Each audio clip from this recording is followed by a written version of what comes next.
Thank you. But మీరు ప్రపంచంలో ఏ దేశంలో ఉన్నా ఇక్కడ మాత్రం అప్డేట్గానే ఉన్నారు. రాష్ట్రంలో ఏం జరుగుతుంది, దేశంలో ఏం జరుగుతుంది. యాక్చువల్గా నేనేం చూడను సార్, నేనేం చూడను. ఇప్పుడు బెట్టింగ్ యాప్ జరుగుతుంది కాబట్టి చూడాల్సి వస్తుంది. యాక్చువల్గా మనదంతా జియో పాలిటిక్స్ అని యాక్చువల్ నేను మన రాష్ట్రాలు అవి చూడను, అవ్వదు అనమాట నాకున్న టైంకి. ఎవరైనా ఏదైనా పంపిస్తే మా ఫ్రెండ్స్ కొంటాను, ఫోన్ చేస్తాను, వాళ్ళతో మాట్లాడినట్లు ఉంటది కదా. అలా ఫోన్ చేసి ఇది ఏంట్రా అంటే చెప్తారు.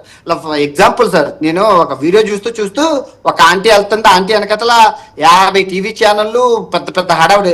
నేనేమనుకున్నాను, ఎమ్మెల్యే ఏమో అనుకున్నాను. మా ఫ్రెండ్కి ఫార్వర్డ్ చేసి ఎవర్రా అంటే మొత్తం ఆ స్టోరీ చెప్పాడు సార్ అరగంటలోని.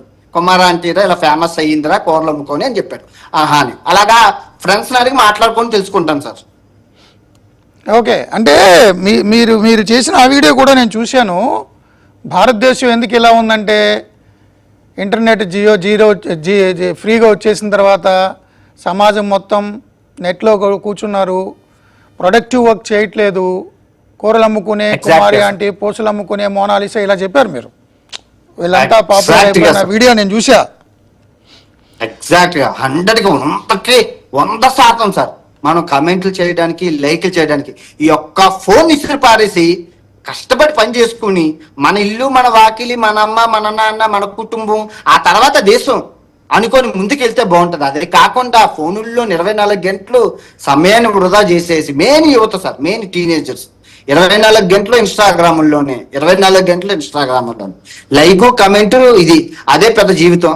అందుకు దానితో బెట్టింగ్ యాప్ ఎవడిస్తారా, గివేవే ఫ్రీగా ఎవరిస్తారా, free iPhone, free mobile, free ఏది ఫ్రీగా ఇస్తారా, ఫ్రీగా ఏది ఇస్తారా అక్కడికి వెళ్తాం. ఫస్ట్ లైక్లు, కమెంట్లు చేయమంటారు, చేసేస్తారు అంతే. ఆ టీనేజర్ దగ్గర ఒక ఫోన్ ఉంటుంది, ఆ ఫోన్తోనే అన్ని వచ్చారు మొత్తం. వాడికి డబ్బులు, కార్లు, ఇల్లులు, వాకిళ్ళు అన్ని ఆ ఫోన్తోనే వచ్చారు. నేను ప్రతి ఆదివారం టీనేజర్స్తో మాట్లాడుతున్నాను సార్. వాళ్ళు ఏమంటున్నారంటే, ఇప్పుడు మాకు 10,000 కావాలి, ఎవరిస్తారు? మా అమ్మ ఇవ్వదు, మా నాన్న ఇవ్వదు, మాకున్న ఏకైక ఆప్షన్ బెట్టింగ్ యాప్స్ అంటున్నారు సార్. ఇది ఎంత వరకు న్యాయం చెప్పండి? దారుణం కదా. దారుణం కదా సార్. ఇప్పుడు ఒకరితో అయితే అనుకోవడానికి నేను ప్రతి సండే 3 గంటలు లైవ్ లో మాట్లాడుతున్నాను. అసలు పీపుల్ మైండ్ సెట్ ఎలా ఉందని. ఇప్పటికి 3 గంటలు 3 సార్లు మాట్లాడి 9 గంటలు. 9 గంటల్లో నేను నేర్చుకున్నది ఏంటి అంటే ఇది. అంటే పీపుల్ మనం చెప్పడం క్రియేటర్ సైడ్, సోషల్ మీడియా అది కాదు, పబ్లిక్ గ్రౌండ్ రిపోర్ట్ కూడా కావాలి కదా. ట్రూ.